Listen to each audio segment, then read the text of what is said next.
मैं किशन एक बार पुनः आपके इस प्यारे से education channel target point field study में आपका स्वागत करते हैं। सेमीकंडक्टर की टॉपिक चल रही थी और सेमीकंडक्टर में हमने प्रीवियस लेक्चर में प्रीवियस क्लास में हमने आपसे फुल वेव रेक्टिफायर और हाफ वेव रेक्टिफायर पे हमने बात की। जैसा कि आपको पिछले क्लास में हमने बताया है कि जो हाफ वेव रेक्टिफायर और फुल वेव रेक्टिफायर होते हैं, मतलब रेक्टिफायर जो होता है जिसको हम हिंदी में दृष्टिकारी बोलते हैं, रेक्टिफायर जो होता है वो क्या करता है, एसी करंट को डीसी करंट में कन्वर्ट करता है। मतलब एसी को हम डीसी में कन्वर्ट करने के लिए जिस डिवाइस का प्रयोग करते हैं, डिवाइस क्या है उसको पूर्ण रूप से आप ये कह सकते हैं जिस परिपथ का यूज करते हैं, और वह परिपथ हमारा डायोड से बना होता है, पीएन संधि डायोड से बना होता है। तो जिस परिपथ का हम यूज करते हैं उस परिपथ को ही हम बोलते हैं दृष्टिकारी, मतलब रेक्टिफायर। ठीक है, तो रेक्टिफायर हम लोग प्रीवियस क्लास में, मैं रिकॉल कर देता हूँ, तो प्रीवियस क्लास में हमने जो रेक्टिफायर पढ़ा वो रेक्टिफायर हमने टू टाइप का रेक्टिफायर पढ़ा था बेटा जी। एक हमने रेक्टिफायर पढ़ा था बेटा हाफ वेव रेक्टिफायर, एक हमने पढ़ा था बेटा हाफ वेव रेक्टिफायर, और दूसरा हमने पढ़ा था बेटा full wave rectifier. Full wave rectifier, half wave rectifier क्या था? हाफ वेव रेक्टिफायर वे रेक्टिफायर कहलाते हैं जिसमें एसी को डीसी पूरी तरीके से नहीं, मतलब उसके हाफ साइकिल में, हाफ साइकिल, जैसा कि हम एसी और डीसी के विषय में जानते हैं। तो एसी क्या होता है, एसी जो डिवाइस होती है उनका जो वेव होता है वो इस तरीके से वेव डायग्राम ऐसा खींचा जाता है, तो ये आपका एसी होता है, जबकि ये एसी सोर्स का होता है। जबकि जो डीसी सोर्स होते हैं वो एक ही डायरेक्शन में वर्क करते हैं, ऐसा वर्क करते हैं। ठीक है, तो ये आपके डीसी होते हैं। ठीक है, तो ये डीसी डिवाइस में आते हैं, और बेटा ये किस में आते हैं, एसी डिवाइस में आते हैं। तो हम हाफ वेव रेक्टिफायर और फुल वेव रेक्टिफायर में हमने क्या पढ़ा था? हाफ वेव रेक्टिफायर में हमने पढ़ा क्या कि हाफ वेव जैसे हमने क्या बेटा कि एक एसी सोर्स से हम लोग जोड़ देते हैं, और एसी सोर्स से निकले इनपुट को हम आउटपुट को हम कहाँ ले जाते हैं, किसी रेक्टिफायर से जोड़ देते। मान लीजिए यहाँ पे हमने एक रेक्टिफायर लगा दिया, और ये जो रेक्टिफायर है हम मान लेते हैं कि ये हाफ रेक्टिफायर है। हाँ, हाफ वेव रेक्टिफायर है। तो हाफ वेव रेक्टिफायर से दो आउटपुट निकले हुए हैं, तो इन्हीं में हम लोग लोड जोड़ देते हैं, ये लोड। ठीक है, ऐसा प्रीवियस क्लास में हमने इस पर डिटेलिंग की है। अब यहाँ क्या होगा कि एसी सोर्स से, जैसे एसी सोर्स है तो एसी सोर्स के विषय में हम लोग जानते हैं कि यह अपने ध्रुव को बार बार बदलते रहते हैं, यानी एक हाफ साइकिल, एक पूरे साइकिल में, मतलब एक पूरे साइकिल में हाफ साइड तक वो एक टर्मिनल पॉजिटिव और एक टर्मिनल का नेगेटिव बना होता है। सेकंड हाफ में ये क्या होता है बेटा, ये पोलराइड हो जाते हैं, मतलब ये आपका माइनस होगा और ये क्या होता है, प्लस होता है। ये आप एसी में पढ़े होंगे, एसी वाले चैप्टर में, तो प्रत्यावर्ती धारा, उसी में आप इसको पढ़े होंगे। तो हाफ वेव रेक्टिफायर क्या करता है, हाफ वेव रेक्टिफायर क्या काम होता है कि एसी सोर्स को वो डीसी में कन्वर्ट करता है। मतलब हम इसके लिए एक ग्राफ आपको प्लॉट करके दिखाए, तो यदि मैं आपसे कह दूं कि एक ग्राफ हमने यहाँ से खींचा, ये हमारा हुआ इनपुट, ये हो गया इनपुट, मैं इसको इनपुट, और एक ग्राफ में खींच रहा हूँ बेटा आउटपुट के लिए। तो आउटपुट के लिए यदि हम बातें करें, मतलब ये हमारा आउटपुट सोर्स के फॉर्म में होगा, ये हमारा बेटा इनपुट के फॉर्म में होगा, ये होगा हमारा इनपुट के फॉर्म में। तो एसी जो होगा, जैसे मैं पहली साइकिल की, हाफ साइकिल की मैं बातें करूँ, तो हाफ साइकिल में ये ऊपर जाता है, यहाँ से आता है, और फिर रेक्टिफाई जो हाफ रेक्टिफायर होता है वो क्या करता है कि इसको हाफ, आधा, मतलब ये भी इसी डायरेक्शन में आएगा। जब ये पुनः, मतलब ये सेकंड हाफ में अपने पोल को चेंज करेगा, तो उस कंडीशन पे ये क्या होता है, इनपुट हमारा ऐसे हो जाएगा, बट आउटपुट में जो करंट आता है उसमें half wave rectifier reverse bias में चला जाता है, जिसके कारण ये क्या होता है, करंट आगे की तरफ नहीं बढ़ता। यही हमारा क्या कहलाता है, हाफ वेव रेक्टिफायर। ये पूरी तरीके से कन्वर्ट नहीं करते, ये पूरी तरीके से कन्वर्ट नहीं करते, मतलब एक साइकिल का आधा हिस्सा ये कन्वर्ट करते हैं, आधा हिस्सा कन्वर्ट नहीं करते, मतलब आधे हिस्से में करंट को बहने नहीं देते, तो करंट का फ्लो होना बंद कर देते हैं। इसी को कहते हैं हाफ वेव रेक्टिफायर। जबकि फुल वेव रेक्टिफायर क्या था, जैसे हमने क्या किया, एसी सोर्स कह दिया, और एसी सोर्स फिर हमने कह दिया यहाँ पे जो हमने रेक्टिफायर यूज किया है, परिपथ यूज किया है बेटा जी, ये हमने मान लिया कि फुल वेव रेक्टिफायर हमने यूज किया। तो फुल वेव रेक्टिफायर में हमने बाहर आउटपुट दे दिया, आउटपुट से हमने सोर्स जोड़ दिया बेटा जी। तो यहाँ देखिए फिर इसमें भी यही काम होगा। ये क्या करते हैं, यदि मैं इनके ग्राफ को यदि प्लॉट करके आपको दिखाऊं तो इनके में भी यही हम लोग काम करते थे बेटा जी। क्या ये प्लस और ये क्या बेटा, फर्स्ट हाफ में ये क्या करते हैं, ये इनपुट होगा बेटा, ये यहाँ से यहाँ, और बेटा और ये फर्स्ट हाफ में ये भी यहीं से यहाँ, और लेकिन सेकंड हाफ में फिर जैसे ये पोलराइड होते हैं मतलब इनका ध्रुव चेंज होता है, तो ये माइनस और ये क्या होता है प्लस, तो ये तो चेंज हो जाता है, ये हो गया, ये चेंज हो गया। बट सेकंड केस में ये क्या करते हैं, ये अभी भी सोर्स पे जो बहने वाली करंट होगी, करंट का जो फ्लो होगा वो सेम डायरेक्शन में होगा। सेम डायरेक्शन में हम जो परिपथ यूज करते हैं उस परिपथ में हम कुछ ऐसी ही चीज़ें, मतलब जो हमारे पास डायोड लगा होता है वो डायोड को हम कुछ इस प्रकार फुल वेव रेक्टिफायर में एडजस्ट करते हैं जिससे कि करंट का फ्लो एक ही डायरेक्शन में बना रहता है। मतलब फुल वेव रेक्टिफायर में ये पूरे साइकिल को पूरा ये कन्वर्ट करते हैं। तो इसलिए इसको फुल वेव रेक्टिफायर और इसको बेटा हाफ वेव रेक्टिफायर, क्योंकि ये सेकेंड हाफ में करंट के फ्लो को बंद कर देता है और ये सेकेंड हाफ में भी करंट के फ्लो को बरकरार रखता है, मतलब फ्लो होने देता है। उसी को इसी प्रकार के संयोजन का या इसी प्रकार के परिपथ का यूज हम ब्रिज नुमा रेक्टिफायर के रूप में करेंगे। ब्रिज नुमा रेक्टिफायर क्या होता है, स्पेशली जो मॉडर्न टाइम में हम ब्रिज रेक्टिफायर का जो यूज करते हैं ये हमारे मोबाइल चार्जर में होता है। हमारे मोबाइल चार्जर में जैसे होता है कि हम क्या करते हैं, जैसे हमारे पास मोबाइल चार्जर, तो इस मोबाइल चार्जर में क्या होगा कि हम ये हमारे पास दो इनपुट होंगे और इनपुट को हम एसी सोर्स से लगाते हैं, और एसी सोर्स से लगाने के बाद जो हमारे पास आउटपुट आता है वो बेटा जी आउटपुट आता है डीसी के फॉर्म में। क्योंकि हमारे डीसी बैटरी को चार्ज करना, मैं किसी बैटरी को एसी से चार्ज करूँ ये पॉसिबिलिटीज नहीं है, मतलब ये संभव नहीं है। तो एसी से किसी डीसी डिवाइस को चार्ज करना, मतलब डीसी को, मतलब हमारे पास बैटरी को डिस्चार्ज, मोबाइल होती है, मोबाइल को हमें चार्ज करना होता है, तो हम क्या करते हैं इसको प्लग करते हैं एसी सोर्स में। बाकी इनके अंदर जो ऑपरेट होगा, इनके अंदर वो जो परिपथ अंदर बना हुआ है डायोड के साथ, उसी को हम लोग करते हैं ब्रिज रेक्टिफायर, जो क्या करता है एसी सोर्स को पूरी तरीके से कन्वर्ट करता है किसमें, डीसी में। देखो क्या होता है स्पेशली कि हम लगभग जो हमारे पास जो करंट आती है एसी सोर्स की, जो करंट आती है वो लगभग 220 वोल्ट के करीब आती है, 220 वोल्टेज के करीब आती है। और जो यहाँ ब्रिज रेक्टिफायर इस जो चार्जर में यूज होता है वो ब्रिज रेक्टिफायर इसको लगभग कन्वर्ट कर देता है 5 वोल्ट के करीब तक, 5 वोल्ट तक के करीब तक इसको कन्वर्ट करता है, जिससे हम इजीली किसी मोबाइल चार्जर इजीली हम किसी फ़ोन को चार्ज कर लेते हैं।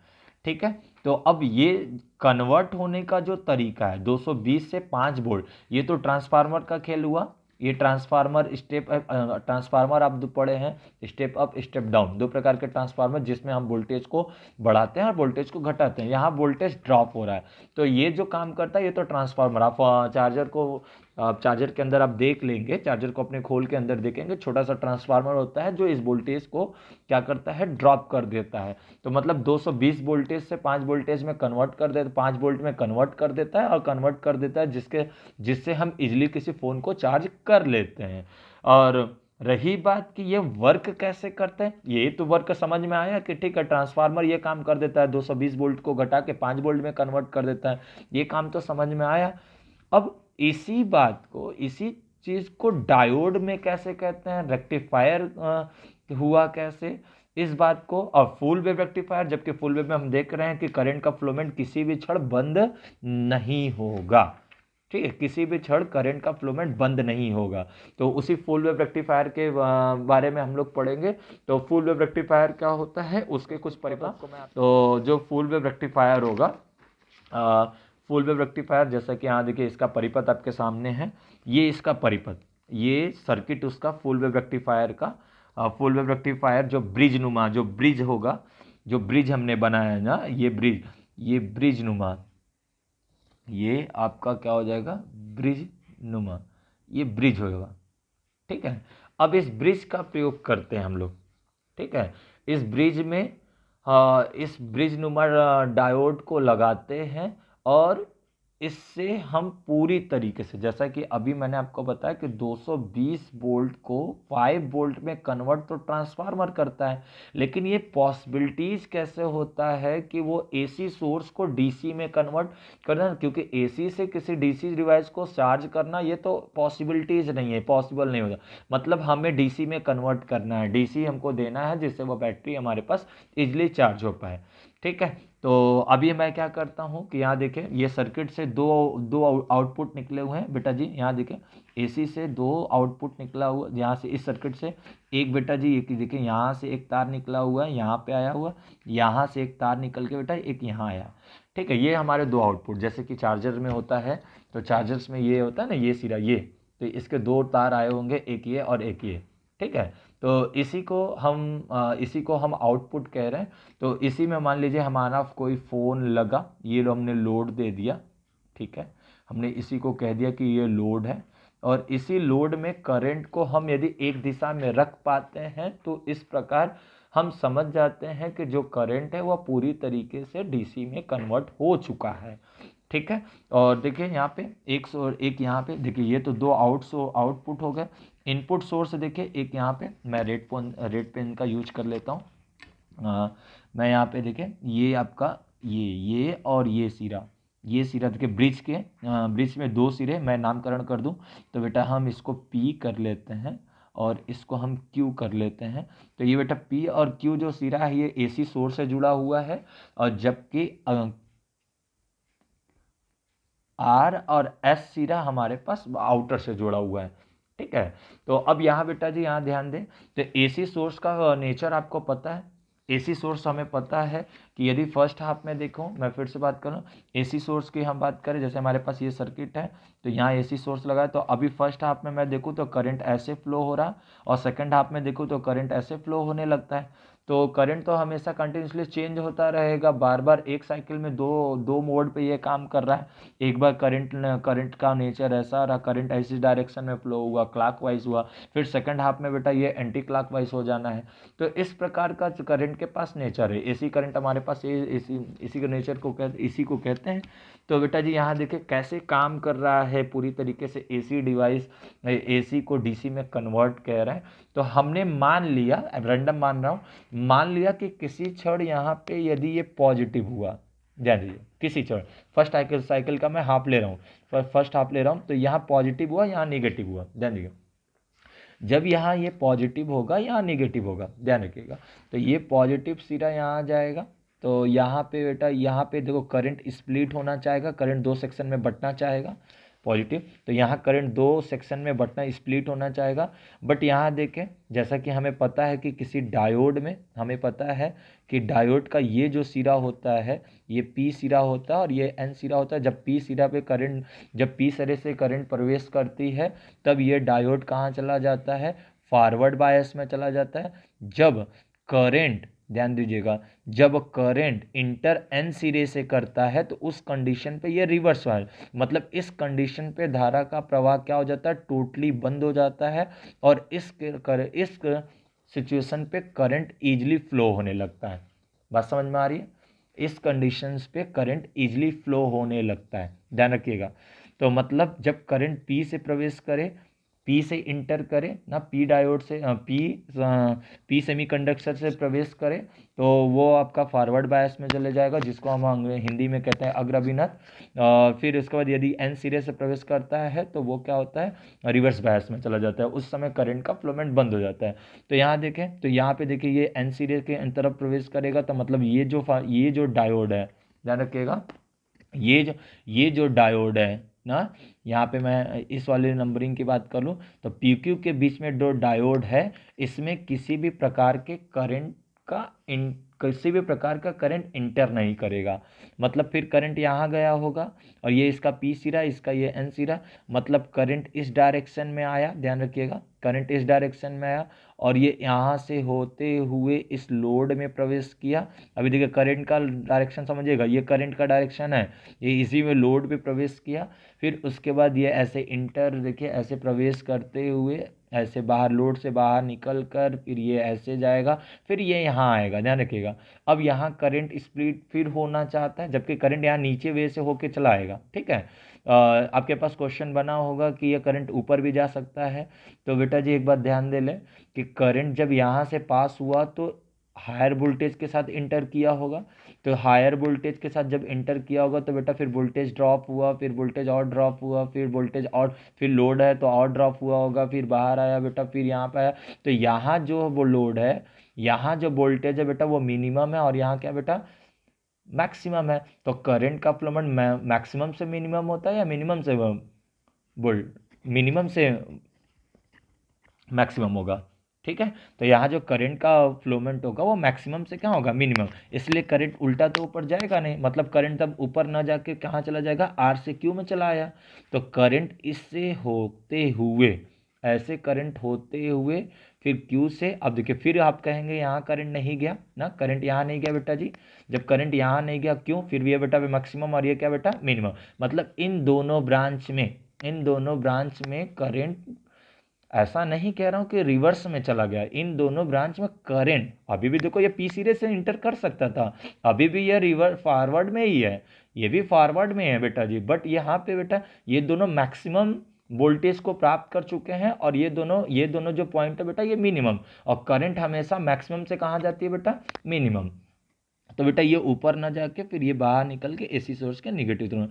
तो ये तो हमने बात की बेटा जी हाफ साइकिल में। अभी लोड ऐसा ही है, मतलब मैं यदि ग्राफ प्लॉट करूं तो एसी सोर्स का फर्स्ट हाफ हमने यूज किया है बेटा जी। तो ये ऐसा हुआ बेटा, ध्यान रखना बेटा, ऐसा हुआ और ये इनपुट है बेटा, ये हुआ बेटा इनपुट।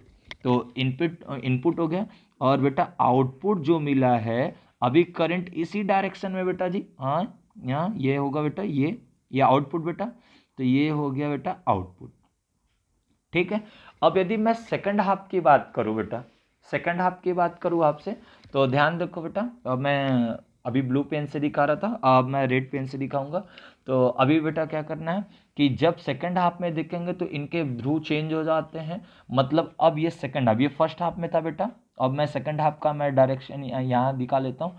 तो बेटा ये क्या हो जाना है माइनस और ये क्या हो जाएगा बेटा प्लस, मतलब सेकंड हाफ में, मतलब ये अभी इस डायरेक्शन ये ऐसा हो जाएगा बेटा, ऐसा देखो, हाँ ये ऐसा हुआ बेटा। अब यहाँ देखो बेटा, यहाँ पे ये सेकंड हुआ, अब ये माइनस हो गया बेटा, करंट यहाँ से जाएगा क्या बेटा, अब देखो बेटा यहाँ से करंट यहाँ ऐसा गया, यानी यहाँ से अब करंट जाएगा सेकंड हाफ में, ध्यान रखना। करंट यूं से फिर बेटा यहाँ जाना है, फिर बेटा यहाँ इंटर करंट करेगा, फिर यहाँ से फिर करंट स्प्लिट करना चाहेगा क्या बेटा।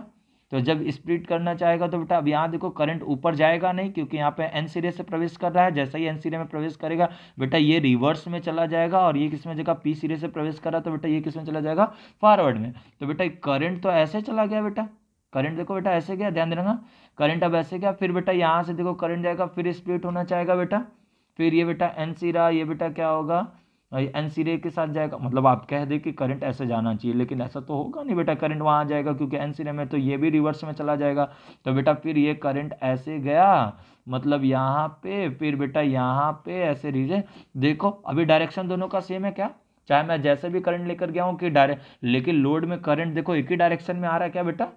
मैं पहले वाले में ले गया हूँ तो बेटा फिर भी देखो मैं उसी डायरेक्शन में आया है, मैं अभी भी ले जा रहा हूँ। तो बेटा अभी देखो ये ऐसे होके फिर ये ऐसे होके ऐसे जा रहा है, मतलब इस डायरेक्शन में बेटा जी ऐसे होके बेटा ऐसे आ रहा है। हाँ तो बेटा फिर ये ऐसे होते हुए फिर ऐसे होते हुए फिर इस शाखा में इंटर करेगा बेटा, फिर यहाँ पहुँचेगा, ध्यान रखना।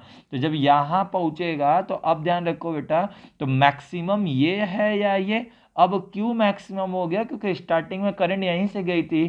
तो अब इस बारी ये क्यू मैक्सिमम हो जाएगा और आर क्या हो जाएगा, मिनिमम हो जाएगा, जिसके कारण करंट देखो अब यहाँ नहीं होगा, ये फॉरवर्ड में तो रहेगा लेकिन करंट अब नीचे नहीं होगा क्योंकि ये मैक्सिमम है और ये क्या बेटा मिनिमम है। तो अब जो करंट जाएगा बेटा ये ऊपर चला जाएगा, ध्यान रखना। ये बेटा करंट ऊपर गया, तो अब देखो ये इससे होकर जाएगा, फिर बेटा यहाँ जब पहुंचेगा तो इस सिरे में बेटा ये आपका मिनिमम, ये क्या बेटा मैक्सिमम, तो सेकंड हाफ में बेटा यस मैक्सिमम हो गया, सेकंड हाफ में बेटा ये क्या हो गया एस मैक्सिमम है, और बेटा पी मिनिमम, तो इसलिए करंट अब इस ब्रांच में ना आकर बेटा करंट अब इस प्रकार से होते हुए निगेटिव टर्मिनल में इंटर कर जाएगा। हाँ बोलो, अब इस प्रकार परिपथ पूर्ण हो गया। तो अभी क्या हुआ कि हम सेकंड हाफ में एसी सोर्स तो काम किया, लेकिन यहाँ देखो ये चीजें सोर्स में अभी भी डायरेक्ट करंट देखो उसी डायरेक्शन में है क्या बेटा, यहाँ अब देखो ये पूरी तरीके से कन्वर्ट कर पाए क्या बेटा, पूरी तरीके से कर पाए। तो आप इसको दो डायग्राम के साथ आप बातें करेंगे तो थोड़ा ज़्यादा समझ में आने वाला। तो आई होप आपको ये बातें समझ में आई होगी। तो अभी उम्मीद करता हूँ कि ये बातें आपको समझ में आई। तो इसी को बोलते हैं हम लोग बेटा सेतु दृष्टिकारी, मतलब फुल वेव ब्रिज रेक्टिफायर। तो ब्रिज रेक्टिफायर का मैक्सिमम जो यूज होता है बेटा वो किस में होता है, मोबाइल चार्जर्स में, जो क्या करता है बेटा वोल्टेज को ड्रॉप कर, वोल्टेज ड्रॉप तो ट्रांसफार्मर से पॉसिबिलिटीज होती है, और जो एसी को डीसी में कन्वर्ट करता है, क्योंकि एसी से हम किसी फ़ोन को चार्ज करना हमारे लिए पॉसिबल नहीं होता है। ठीक है, वीडियो को ध्यान से रुक रुक के आराम से समझेंगे और समझ में आ गया। यदि किसी प्रकार का कोई क्रॉस क्वेश्चन होगा तो डिस्क्रिप्शन में हमारे पास मेरा व्हाट्सअप नंबर और अदर कॉन्टैक्ट नंबर भी पड़े हुए हैं, उन पर उस क्वेश्चन को आप भेजें, फिर उसका आंसर पाए। नेक्स्ट वीडियो में उसको साथ में आपसे मिलूंगा। Thank you, best of luck, घर रहिए, सुरक्षित रहिए और सुरक्षित रखिए।